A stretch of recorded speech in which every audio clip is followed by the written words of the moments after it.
الحمدللہ رب العالمین والصلاة والسلام علی سید المرسلین۔ آج کی ویڈیو درود شریف کی کثرت کرنے والوں کے لیے، درود شریف سے محبت کرنے والوں کے لیے بہت خاص بلکہ خاص الخاص ویڈیو ہے، کیونکہ آج کی ویڈیو کا ٹاپک بہت امپورٹنٹ اور دلچسپ ٹاپک ہے کہ درود شریف کی ریاضت کیا ہے، درود شریف کی ریاضت کیسے کی جاتی ہے، جو درود شریف کی ریاضت کرتا ہے اس کو فوائد کیا حاصل ہوتے ہیں، اور جو میں آپ کو درود شریف کی ریاضتیں کرواتا ہوں اس کے کیا کیا بینیفٹس آپ کو ملتے ہیں، کیا کیا فضائل و برکات آپ کو حاصل ہوتے ہیں، تو میں یہ سمجھتا ہوں کہ جو شخص اس ویڈیو کو مکمل دیکھ لے گا نا اس سے بہت زیادہ فائدہ ہوگا، اور اس ویڈیو کو سکپ کر کے دیکھنا اور مکمل نہ دیکھنا آپ کے لیے بہت بڑی محرومی ثابت ہو سکتا ہے۔ دیکھیں، ریاضت نام ہے یاد الہی اور ذکر الہی میں مشغولیت کا، کہ ریاضت اللہ والوں کا طریقہ ہے، سلف صالحین کا طریقہ ہے، بزرگان دین رحمہم اللہ المبین کا طریقہ ہے، راہ سلوک کے مسافروں کا طریقہ ہے، اللہ کی رضا حاصل کرنے والوں کا اور اللہ کے قرب حاصل کرنے والوں کا اور اس کی معرفت کے طلبگاروں کا طریقہ ہے۔ کیونکہ جو بندہ ریاضت کو اختیار کرتا ہے نا، جو راہ ریاضت پر چلتا ہے تو اس کے لیے انوار و تجلیات کی راہیں کھول دی جاتی ہیں، اس کے لیے اللہ کی رضا کی راہیں کھول دی جاتی ہیں، اس کے لیے ولایت کی راہیں کھول دی جاتی ہیں، اس کے لیے کشف کی راہیں کھول دی جاتی ہیں، اس کے لیے آخرت کی راہ آسان کر دی جاتی ہے، جنت کی راہ آسان کر دی جاتی ہے، اور اس سے وہ کچھ ملتا ہے جو عام بندہ تصور بھی نہیں کر سکتا، اس سے وہ کچھ دکھایا جاتا ہے کہ جس عام بندے کی آنکھیں ان چیزوں کو دیکھنے سے قاصر ہوتی ہیں، اور اس بندے کو اس مقام پر پہنچایا جاتا ہے کہ جس مقام کا عام بندہ تصور بھی نہیں کر سکتا۔ دیکھیں،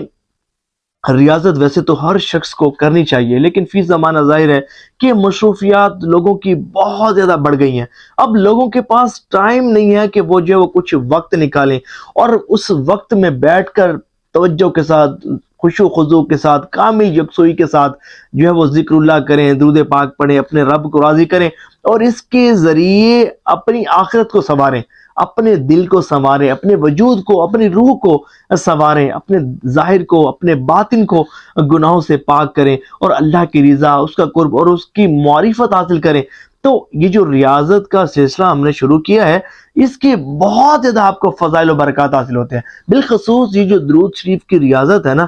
یہ آپ کو سمجھے کہ اللہ کی رضا اور اس کے حبیب صلی اللہ علیہ وآلہ وسلم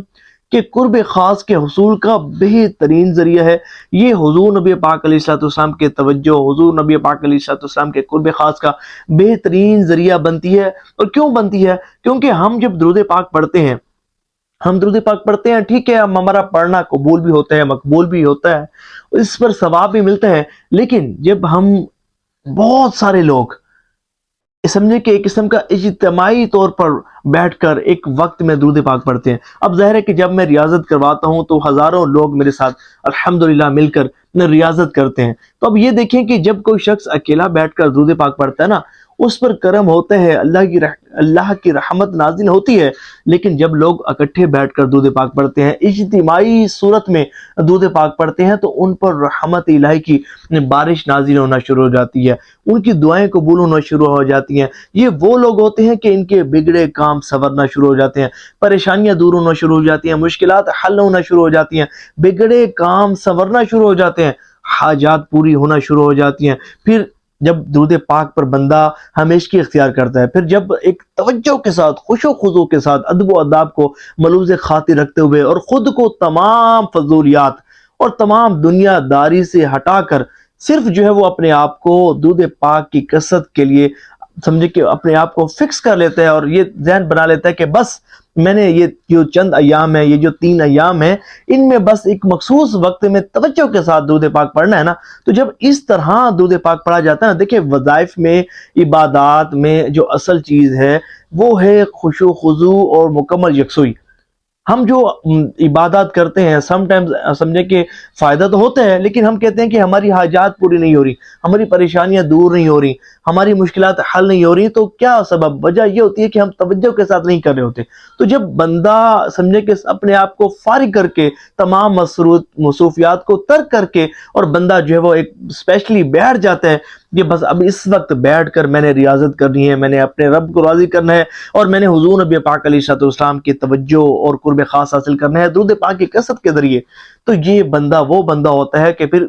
اس کا وجود گناہوں سے پاک ہونا شروع ہو جاتا ہے، اس کا دل پاک ہونا شروع ہو جاتا ہے، اس کی روح پاک ہونا شروع ہو جاتی ہے، اس کا باطن پاک ہونا شروع ہو جاتا ہے۔ سمجھیں کہ وہ بندہ کہ جو گناہوں کی نحوست کے سبب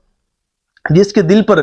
داغ لگا دیے گئے تھے، دبے لگا دیے گئے تھے، جس کے دل پر مورے لگا دی گئی تھی، وہ بندہ کہ جسے عبادت کی توفیق نہ مل رہی تھی اور گناہوں کا بکثرت عادی تھا، اللہ کا نافرمان تھا، تو جب وہ بیٹھ کر ایک کامل توجہ کے ساتھ اور حضور نبی پاک علیہ الصلوۃ والسلام کا تصور ذہن میں رکھ کر درود پاک پڑھتے ہیں، اور پھر اس وقت جب درود پاک پڑھتے ہیں کہ جب بہت سارے لوگ مل کر درود پاک پڑھ رہے ہوتے ہیں، تو سمجھیں کہ پھر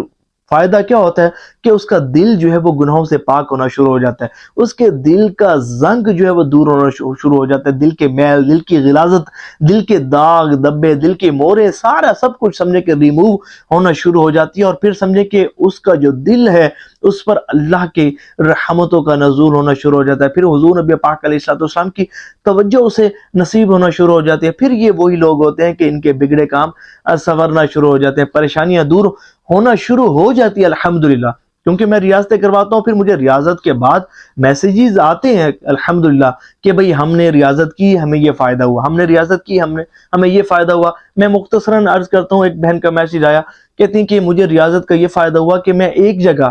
اپنے بیٹے کا رشتہ کرنا چاہ رہی تھی اور وہاں رشتہ نہیں ہو پا رہا تھا، کہتی کہ میں نے ریاضت شروع کی اور اللہ نے کرم فرمایا کہ جہاں میں بیٹے کا رشتہ کرنا چاہتی تھی وہیں سے پیغام آ گیا کہ ہم رشتے کے لیے راضی ہیں، سمجھ رہے ہیں؟ اچھا، پھر فائدہ کیا ہوتا ہے ریاضت کا، درود شریف کی ریاضت کا، توجہ کے ساتھ بیٹھ کر درود پاک پڑھنے کا، کہ جو سمجھے کہ روحانی ترقی میں جو رکاوٹیں حائل تھی نا، وہ دور ہونا شروع ہو جاتی ہیں، سمجھے کہ بندے کا جو روحانی سفر ہے وہ دوبارہ سے شروع ہو جاتا ہے۔ پھر جب روحانی سفر شروع ہوتا ہے تو پھر مقدس مقامات کی زیارتیں بھی شروع ہو جاتی ہیں، مقدس شخصیات کی زیارتیں بھی نصیب ہونا شروع ہو جاتی ہیں، پھر سمجھے کہ آپ کی روحانی پرواز شروع ہو جاتی ہے الحمدللہ۔ اب ایک نے بتایا کہ میں نے ریاضت کے درمیان دیکھا کہ ریاضت جب کی تو رات کو سوتے ہوئے دیکھا کہ آسمان پر صلی اللہ علیہ وآلہ وسلم یعنی کہ درود پاک لکھا ہوا تھا، تو سمجھے کہ کوئی کیا دیکھتا ہے، کوئی کیا دیکھتا ہے۔ بات یہ ہے کہ جب ہم گناہوں سے کنارہ کشی اختیار کرتے ہیں، اپنے آپ کو عبادت کے لیے وقف کر لیتے ہیں، عبادت کے لیے اور بالخصوص درود پاک کی کثرت کے لیے ایک وقت متعین کر لیتے ہیں، اور پھر ہمارے ساتھ اور بھی اللہ والے، اللہ کے نیک لوگ درود پاک پڑھ رہے ہوتے ہیں۔ دیکھیں میں کتنا درود پاک پڑھتا ہوں گا یا پڑھتی ہوں گی، بہت سارے لوگ ایسے ہیں کہ جو کثرت سے درود پاک پڑھنے والے ہیں، ہزاروں کی تعداد میں درود پاک پڑھنے والے ہیں، گناہوں سے اجتناب کرنے والے ہیں، اور وہ ایسے کہ بعضوں پر حضور نبی پاک علیہ الصلوۃ والسلام کی بہت کرم نوازی ہیں۔ تو جب ہم اس وقت میں بیٹھ کر درود پاک پڑھیں گے کہ جس وقت بہت اللہ والے درود پاک پڑھ رہے ہوں گے، تو جب ان پر اللہ کی رحمت کی بارش نازل ہوگی نا، تو کچھ چھینٹے ہم پر بھی پڑ جائیں گے، تو ہماری بھی حاجات مرادیں پوری ہوں گی، ہمیں بھی گناہوں سے کنارہ کشی اور گناہوں سے نفرت کرنا نصیب ہوگا، ہم بھی اللہ کے نیک بندے بننا شروع ہو جائیں گے، ہماری بھی پریشانیاں مصیبتیں دور ہونا شروع ہو جائیں گی، ہماری بھی جائز حاجات پوری ہونا شروع ہو جائیں گی، ہمیں بھی اللہ کی رضا اور اس کے حبیب صلی اللہ علیہ وآلہ وسلم کا قرب خاص ہمیں نصیب ہونا شروع ہو جائے گا۔ اور یہ ریاضت کروائی بھی خاص الخاص ایام میں جاتی ہے، جو ایام بیز یعنی کہ حضور نبی پاک علیہ السلام نے ارشاد فرمایا کہ 13، 14، 15 یہ وہ ایام ہے کہ ان میں حضور نبی پاک علیہ السلام نے اپنے صحابہ کرام علیہم الرضوان کو روزہ رکھنے کا حکم ارشاد فرمایا۔ اللہ کے نیک بندے ان ایام میں دن میں روزہ رکھتے ہیں، رات میں عبادت کرتے ہیں، تو ان ایام بیز میں یہ ریاضت کروائی جاتی ہے۔ اور دیکھیں اگر میں چاہوں نا،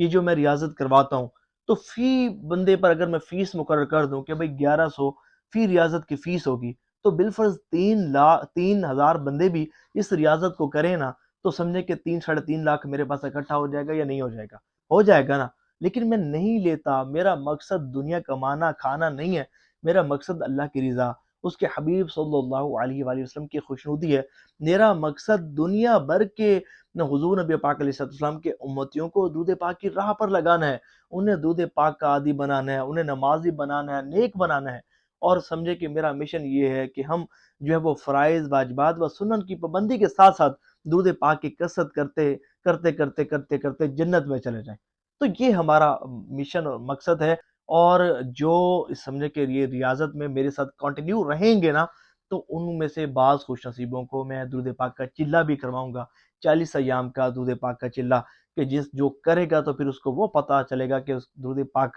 کتنی بڑی دولت اور کتنی بڑی نعمت ہے۔ بہرحال اللہ تعالیٰ ہمیں اس کی برکات سے مستفیض فرمائے، اور مجھے کمنٹس میں اپنی نیتوں کا اظہار بھی کیجیے گا کہ آپ کون کون سے درود پاک کی ریاضت کرنا چاہتے ہیں۔ اس دفعہ بھی انشاءاللہ ایام 20 میں ایک خاص درود پاک کی ریاضت کروائی جائے گی۔ خیر، آپ اپنے کمنٹس میں بتائیے گا کہ آپ کو یہ ویڈیو کیسی لگی، اور آپ کون کون سے درود پاک کی ریاضت کرنا چاہتے ہیں، ریاضت کے حوالے سے کچھ پوچھنا چاہتے ہیں، کوئی بات شیئر کرنا چاہتے ہیں، تو کمنٹس میں اپنی بات کو ضرور آپ ٹیکسٹ کر سکتے ہیں۔ تو دعا ہے کہ اللہ تبارک و تعالی جو سنا اس پر عمل کرنے کی توفیق عطا فرمائے۔ ثواب کی نیت سے اس ویڈیو کو شیئر ضرور کیجیے گا۔